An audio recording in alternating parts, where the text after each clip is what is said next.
Children, music has been brought to your homes from Kalyani educational cassettes in the form of voices, songs, stories, fairy tales, animal tales, rhymes, and so much more. I'm sure you enjoyed every bit of listening. That's because we believe in giving you education and fun, all packed in one.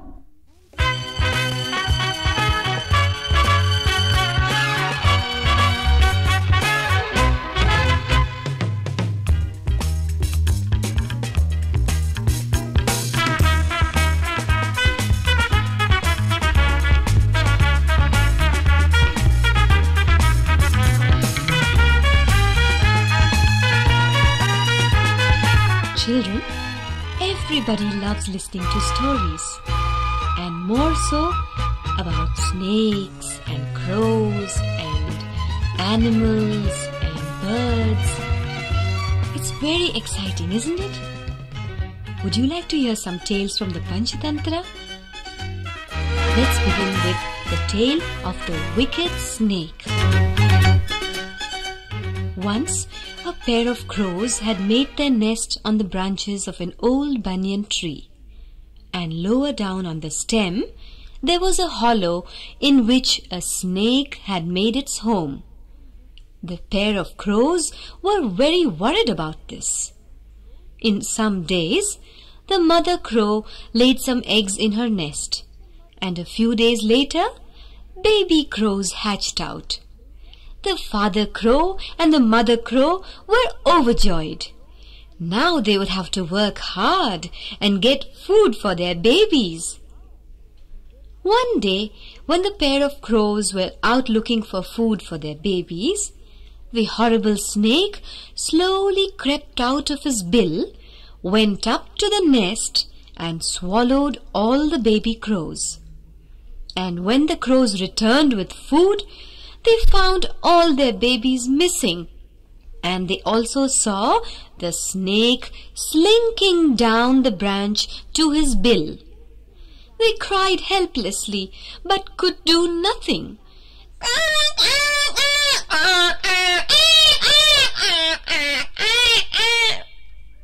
Some days went by, and the mother crow again laid eggs in her nest. And when the babies were hatched, both the father crow and the mother crow took turns to look after their babies. They made sure that they were not left alone. One day, the father crow went out for food and the mother crow stayed back to look after her babies. But soon she fell asleep. This was the chance the snake was waiting for. He slowly began to crawl silently up to where the nest was. On seeing the snake, the baby crows raised a hue and cry.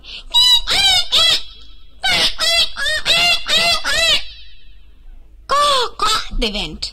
This woke up their mother, who, on seeing the snake, made an even louder noise.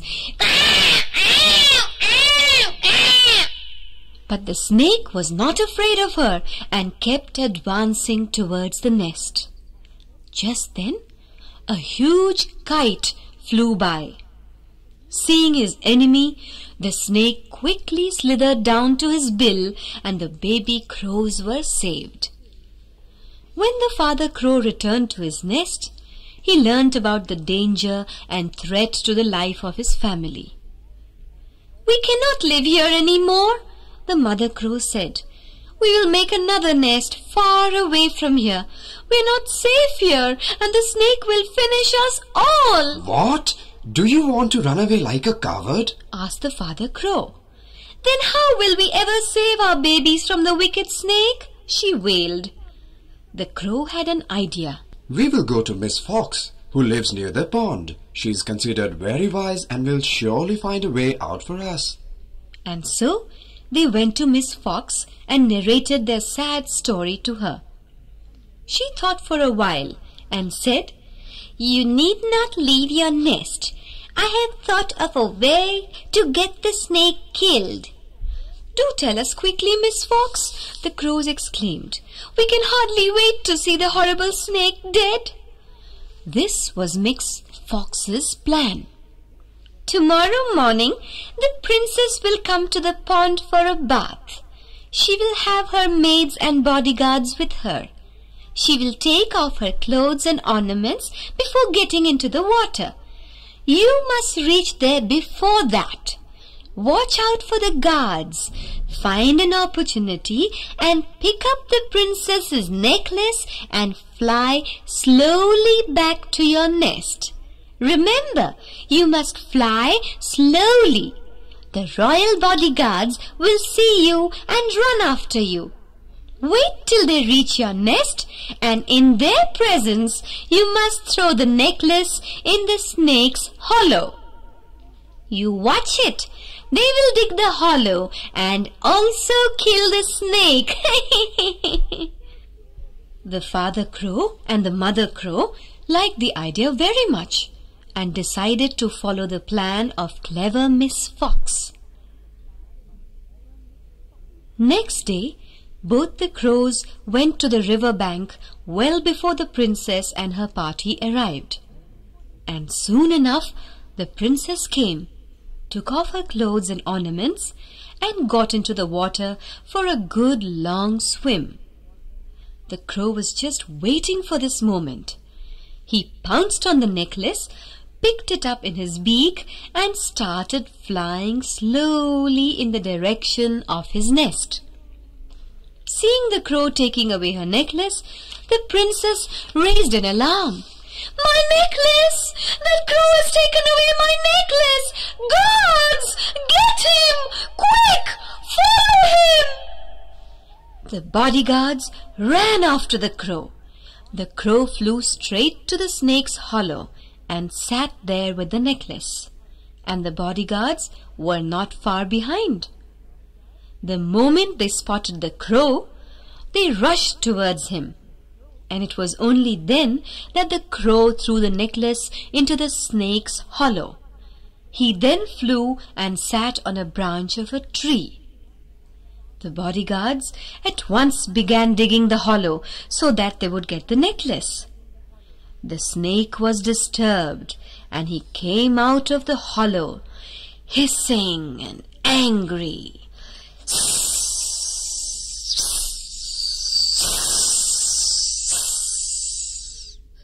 The bodyguards immediately hit him down with their staffs and clubs and killed him. They took the necklace out of the hollow and went back to the pond where the princess was bathing. The father crow and the mother crow were overjoyed to see their awful enemy dead. Now their babies would be safe, and they could live happily together on the old banyan tree. They flew down to Miss Fox and thanked her sincerely for helping them out of their difficulty. So, children, what do you learn from this story? Those who harm others are always punished in some way for their bad deeds.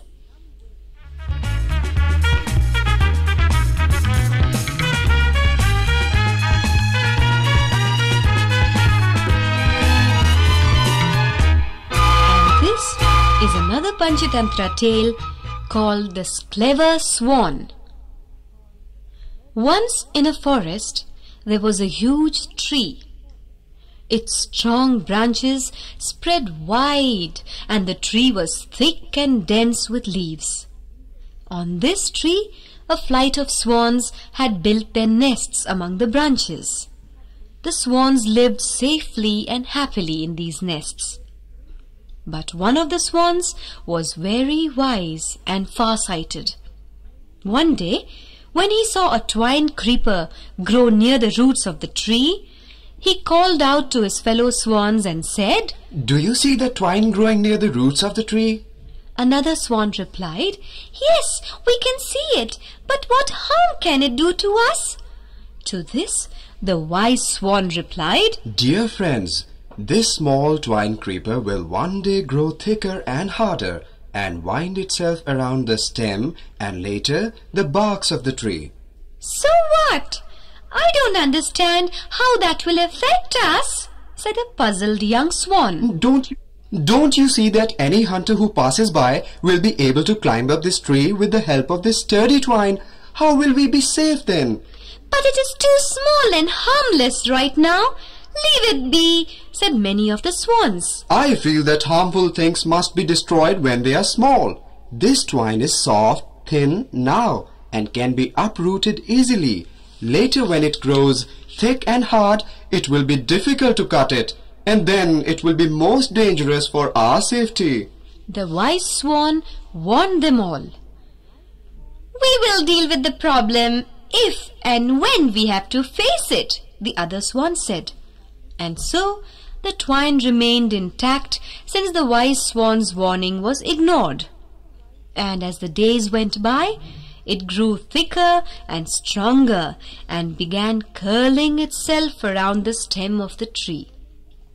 One day, when all the swans had flown off for the day to look for food, a bird catcher happened to walk by that tree. He looked up and saw many nests on the tree. He recognized them to be swans' nests and was happy that there were so many nests all on one tree.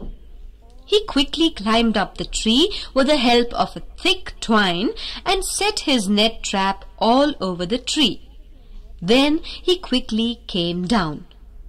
When the swans returned to their nests in the evening, they did not notice the trap. And so, the moment they flew down to their nests, they got entrapped in the net that was laid by the bird catcher. They tried very hard to get free, but it was all in vain. They shouted with fear, "What's going to happen to us now? The bird catcher will get us all! Oh, we're all doomed!" The wise old swan spoke up. Why do you shout now, friends? When I warned you long ago about the danger of the twine, you paid no heed. The hunter managed to climb up the tree because of this twine. But well, it is no use crying now. Instead, let us think of a way to save ourselves from the bird catcher. He consoled them. "We're all very sorry, dear brother, for not having taken your warning seriously," said one of the other swans. But we're willing to do anything you tell us," he added. All right, listen to me now. When the bird catcher comes tomorrow, we should all pretend to be dead. Lie motionless by holding your breath. He will think us dead and one by one take us out of our nests and go and put us on the ground. The moment he puts the last one of us on the ground, we should all fly away at once. All the other swans were very excited on hearing this plan. The next morning, the bird catcher came. He climbed the tree and found all the swans lying dead. So he began taking them out of the trap and one by one placed them on the ground. When the last swan was thrown on the ground by the bird catcher, all the swans suddenly took wings and flew away before the bird catcher could even reach down. "Oh no! All of them are alive! They have made a fool out of me! They pretended to be dead and have now got away! Oh!" The poor bird catcher was a dejected man. So what do you learn? People who have no foresight repent in the long run.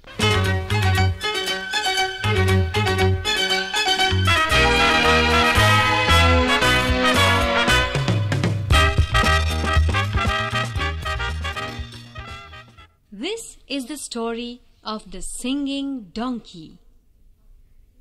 There was once a washerman named Ramu, who had a donkey that had grown quite old. When he was young, he had served his master well, but the washerman was a hard taskmaster. Even though the poor donkey would tire soon, at sunrise the washerman would load his donkey with clothes and drive it to the river bank, and in the evening the poor donkey had to carry the load of heavy washed clothes back home.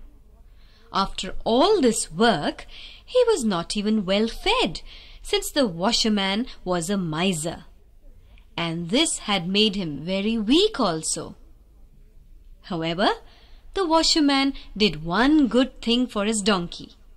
At night, he would let him loose so that he could graze in the nearby land and satisfy his hunger.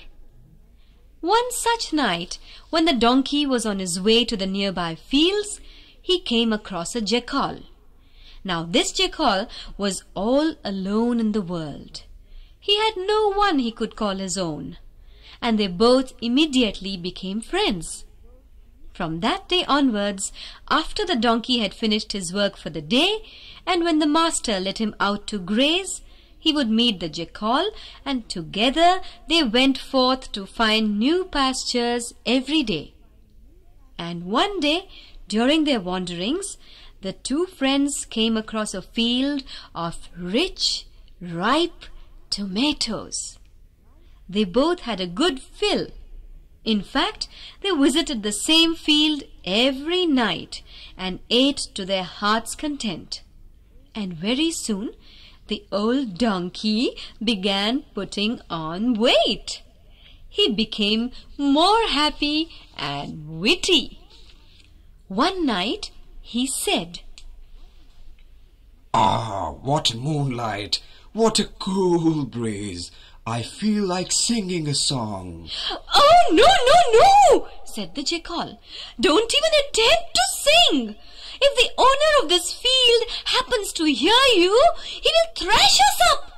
It's best that we eat some more and slink away. Don't sing." But the donkey paid no heed to his friend. "I feel like singing, and so I shall sing," he insisted. "You don't even have a good voice," the jackal blurted out. "Ah, you are jealous of my voice.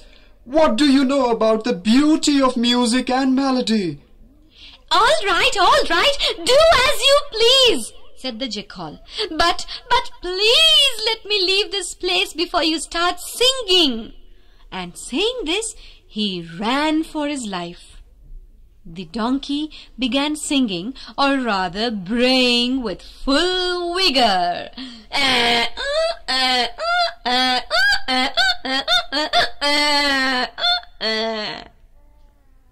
It was a long time since he felt so happy, but alas, the farmer woke up to his loud braying, and he ran down to the field with his men and beat up the donkey black and blue.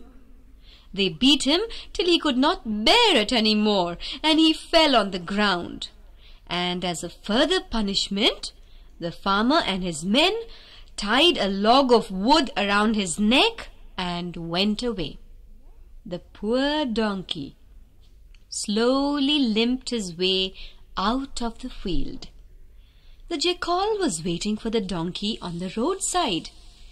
"Why, the owner of the field has even given you a medal for your melodious singing." "Oh, please do not embarrass me any more. I regret not heeding to your advice," the donkey replied sadly. "Pardon me if I say so, for I know that you are elder to me," said the jackal. "But everything that we do needs a proper time and occasion. It does not suit any odd hours, does it?" And so, from that day onwards, the donkey never sang in the fields in the middle of the night. Remember, good advice given even by someone younger to you should be paid heed to.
is the story of the truthful deer.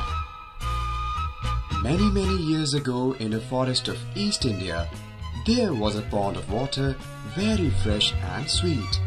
All the animals of the forest would go to the pond to drink water. One day, a hunter came by the pond. He had a good wash and drank water from the pond.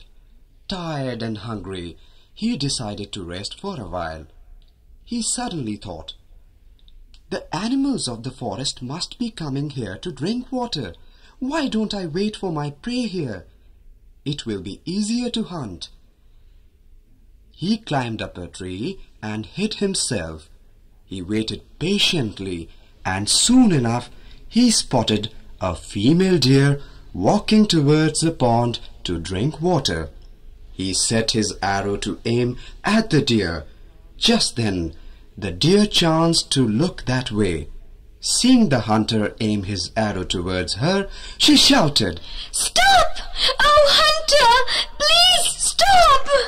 The deer ran up to the hunter. I know I have to die at your hands, but please listen to me before you kill me with your arrow. I only wish that you give me a little time so that I could go back and feed my little babies and entrust them in the care of my friend. I promise you I will return very soon. Have trust in me. I will not break my promise. The female deer pleaded with tears in her eyes. The hunter thought for a while which person would keep a promise only to face sure death. "I know the deer will not come back. Anyway, I will give her a chance, and if luck favors me, I will get another animal." And looking down at the deer, he said, "All right, I will let you go, but as you promised, come back soon. I am very hungry, for I have not eaten for 2 days. I will wait here for you." The female deer was ever so grateful to the hunter, and she skipped away into the deep of the forest in search of her young ones. Just a little while after the mother deer had gone away, a long-horned, handsome black deer came to the pond to quench his thirst. The sight of the healthy and stout deer made the hunter almost fall off the tree. He quickly aimed his bow and arrow towards him. But before he could release the arrow, the deer spotted him and shouted, "Wait! Please do! Please do not kill me! I have not seen my family for many days. If you will let me visit them just for a while, I promise to return back as fast as I can. Then you can kill me. Please let me go!" The hunter was a bit annoyed. How could he miss another victim? But his heart melted, and he gave in to the deer's play. "All right," he said. "You may go and visit your family, but I am really very hungry, so come back as soon as you can." The black deer also ran away fast to be with his family for the last time. The mother deer had reached her children. After feeding them and hugging them, she was about to take them to her friend to care for them when the male black deer also reached there. He was the head of their family. When he heard the female deer speak of the promise she had made to the hunter, he told them also of what promise he had given to the hunter. The baby deer refused to let their parents go to the hunter and get killed. "We will also go with you. Please, we also will come with you. We will also die." And followed their parents to the pond into the forest. When the hunter saw the whole deer family, he was stunned. Tears came up to his eyes when he realized that these dumb creatures were so honest.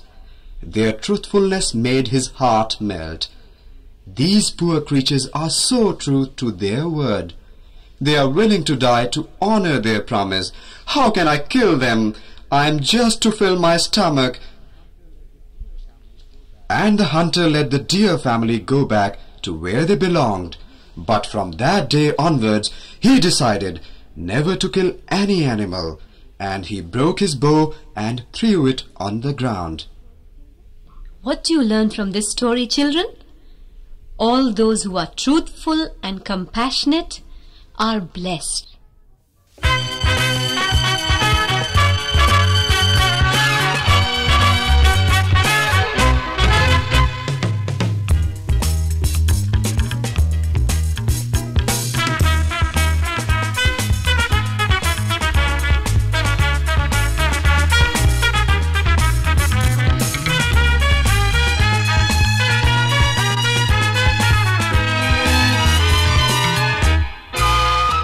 Tales about animals are interesting, aren't they? And this tale is about the cowardly jackal. There once lived a lion couple in the thick of the forest. Both of them were very kind-hearted and merciful towards the small animals of the jungle. Soon, the lioness bore 2 cubs. The parents were overjoyed. The lioness stayed back to look after her cubs, while the lion would go into the forest to hunt for his prey. And when he returned in the evening, the family would sit together and eat. One day, while the lion was returning home from an unsuccessful hunt, he came across a baby jackal lying under a shrub. "How can I kill such a baby? It does not become my position. Why don't I take it home to my lioness? She will bring it up with our other 2 cubs." And saying that, he carried the baby jackal to his cave. He told the lioness, "I could find no prey in the forest today except this baby jackal. You and the cubs can eat him." And why did you not devour it? You are also hungry today? The lioness asked him. "I did not have the heart to kill the poor fellow," the lion admitted. And why should me and our cubs also eat him then? I will look after him and bring him up like any one of us. From today onwards, he will be my 3rd son. The lioness said with pride and took the baby jackal into the cave. The baby jackal soon became friends with the lion cubs, and they played together all day long. Often, they even went further into the forest to explore new places to play. And one such day, they came across an elephant. The 2 lion cubs took a deep breath and were ready to attack and fight with the elephant, but the baby jackal hurriedly stopped them from doing so. "Don't!" he shouted. "He's too big a creature for us to fight! Don't go near him! He will crush you under his feet!" And saying this, the baby jackal ran for his life. Seeing their brother take to his heels, the 2 cubs also began to have doubts. "Maybe our jackal brother is right. It is safer to avoid the elephant," they said, and also ran away. When they reached home, they told their mother about seeing the elephant and how they wanted to attack him, but followed their brother jackal's advice and ran back. Hearing this, the lioness had a good laugh. But the baby jackal was wild with rage. "Why do you make fun of me? Do you think I'm a coward?" No, dear brother. The cubs apologized. "We are not making fun of you. We are only telling mother about how you got frightened of the elephant and how you ran away." No! I know it only means that I'm a coward. The young jackal said angrily. "I will show you how strong I am. Come out of the cave. Get up from your mother's shelter. Face me. Come on. Let us have a fight to decide who is strong and who is a coward." The jackal could hardly hold back his wrath. The lioness got worried. The matter had got out of her control. "Dear young ones, you are all brothers. It does not become you to quarrel like this," she pleaded. "Why are you picking on me, mother? You never tell them anything. They were the ones who called me a coward." The jackal complained. But my dear son, members of your family do not prey on elephants. Lioness blurted out. What? Mother? I am not your son? The jackal asked in a startled voice. Yes, my dear. I have loved you as dearly as my other two cubs and brought you up with the same loving care. But you are a jackal's son. The lioness explained. Now, you know you were found by the lion in the forest? Go away before the lion returns.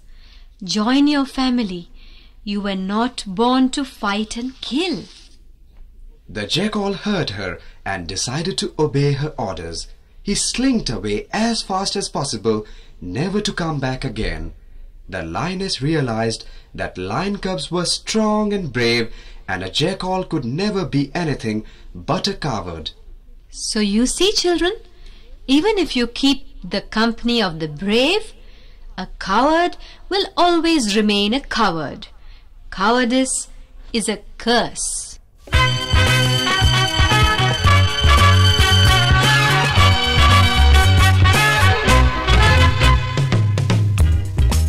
And this, children, is a very nice and famous Panchatantra tale called The Clever Hare. Once upon a time, in a deep, dense forest, there lived a lion who claimed himself to be the king. He was not only fierce, but also very wicked. He had no sympathy for the weaker animals, and whenever he came upon one, he killed it and ate it up. Very often, he would kill just for pleasure, even though he was not hungry. All the animals of the forest were terrified of him. They feared that if they did not act fast, all of them would soon be finished off. So all the animals decided to hold a meeting. They thought of many ways to make matters easier, but of no avail. At last, they decided to go and meet the lion. They formed a big group and went to see the lion. Aha! I seem to get all my prey at one go. My luck is in today. The horrible lion said. The fox, who led the animals, spoke up. Sir, we greet you as the king of our forest, and we are all your subjects. But due to your cruelty, we are all very unhappy. If you continue killing us like this, the forest will soon be without wild animals. Whom will you rule over then? The jackal asked. And what do you want me to do? The lion roared. We only want you not to be cruel to us. You will remain our king, and we will have a solution to your food problem also. Every day, 2 animals will present themselves before you, one in the morning and one in the evening. You will not have to leave your den for killing a prey. The fox replied. That is a very wise solution, and it suits me fine, said the lion. But you must remember one thing. If my prey does not reach me in time, I shall catch all of you one by one and finish you. He threatened them. Oh no, my lord, we shall never let that happen, reassured the fox. And thus it was settled that every morning and every evening, one animal would present itself in front of the lion. The lion would just kill it and eat it up and would not look for any other prey. The arrangement was put into practice the very next day. Slowly, fear left the forest and peace prevailed. The animals were happy because they need not fear the lion pouncing on them from nowhere, and the lion was happy because he would get his food sitting in his den. He had a good time. The bear, the monkey, the squirrel, the fox, one by one they went to him and he devoured them up. One day, it was the turn of a small hare to go to the lion. Though he was a small creature, he was very clever. He said to himself, "It is a pity that I have to become a prey to the lion's bullying. I must think of a way to get rid of him forever." As he walked slowly toward the lion's den, he thought of a plan. He intentionally walked at an even slower pace, and as a result, he was quite late. The lion was pacing up and down in front of his cave. He was very hungry indeed, and his anger increased. As soon as he saw the hare, he flared up. "Why have you come so late? And after all this long wait, I get a small hare to eat? Do you think that will appease my hunger? I will set you all right."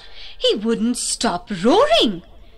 But my lord, at least hear my side of the story, please," said the hare. "The other animals are not responsible for my delay. In fact, there were 2 more hares accompanying me, my lord." "Where are they then? Why aren't they with you?" he asked angrily. But how could they reach here when another lion has already devoured them?" The cunning hare said meekly. "What? Another lion has eaten them up? How can that be possible?" The lion was wild with rage. "While we were walking down towards you, we came across another lion on the way. He attacked us. My poor 2 companions were killed and devoured by him. I managed to escape and ran for my life so that I could reach your den. And yet I am late. Please forgive me for that," the hare whimpered. But the lion could not get over the news of the other lion. "Where is the other lion? Take me to the place where he lives," he roared with anger. "He lives on the other side of the forest in an underground cave. I implored with him to leave us alone as we were your prey. I even warned him that our king would be very angry and being strong, he would kill him. But on hearing that, he laughed and said, 'Quiet, you fool! I know your king. He's nothing but a coward, sitting in his cave all day long. I am the king of the jungle.' Do you hear that? He said he was the king of the jungle." The little hare edged the lion further on. The lion was furious. He roared with anger. "Take me at once to that rogue. I will neither eat nor drink till I finish him." "Come with me, my lord, come," the hare said. "It is only right that you kill him. After all, you are the king of the jungle. He is no match for you." The hare led the lion to a deep well on the other side of the jungle. Pointing to the well, he said, "That lion lives in this cave. You can peep in, but do be careful. He sits there ready and waiting to pounce on you." "He dare not! I will tear him to pieces!" And saying so, the lion peeped into the well. The water in the well was still, so the lion could see his own image in it. He, of course, thought that it was another lion in there. "So you are hiding there, I see," he snarled. "You just wait. I will come there and settle your pride. King of the forest, I will show you." His own words echoed in the well and came right back to him. Hearing the same words repeated, he was even wilder and jumped in to finish the other lion. He went splashing down into the water and drowned in the well. News of the lion's death spread through the forest. There was rejoicing, and the hare was praised for his wisdom, and he was made their king. Do you realize, children, that anger is one of the worst enemies of man? It does not make you see right from wrong and blinds your thinking. Keep your anger far away and think before you act, like the clever little hare.